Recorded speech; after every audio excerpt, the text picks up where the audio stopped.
पुण्यात मुंबई बाजार समिती सभापती पदाची निवडणूक अखेर बिनविरोध झाली आहे। प्रभू पाटील यांची मुंबई बाजार समितीच्या सभापतीपदी बिनविरोध निवड करण्यात आली आहे, तर हुकुमचंद आमदारे यांची उपसभापतीपदी निवड करण्यात आलेली आहे। सर्वपक्षीय नेत्यांशी चर्चेनंतर निवडणूक बिनविरोध करण्यात आली आहे।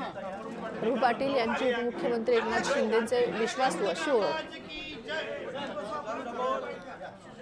प्रतिनिधी राजेंद्र पाटील आपल्या सोबत आहेत, तर ही निवडणूक बिनविरोध झालेली आहे, काय अधिकची माहिती आहे राजन?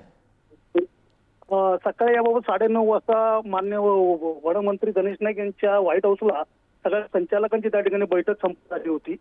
त्याच्यामध्ये राष्ट्रवादी काँग्रेस शरद पवार गटाचे शशिकांत शिंदे यांनी त्यांची भूमिका बिनविरोध निवडणूक व्हावी म्हणून महत्वाची त्या ठिकाणी मांडली आणि त्याच्यानंतर दुपारी यासाठी सभापती पदासाठी प्रभू पाटील यांनी एकच अर्ज दाखल केला आणि हुकुमचंद आमदारे यांनी उपसभापती पदासाठी एक अर्ज दाखल केला आणि या ठिकाणी ते सभापती उपसभापती पदी त्यांची निवड झाली आहे।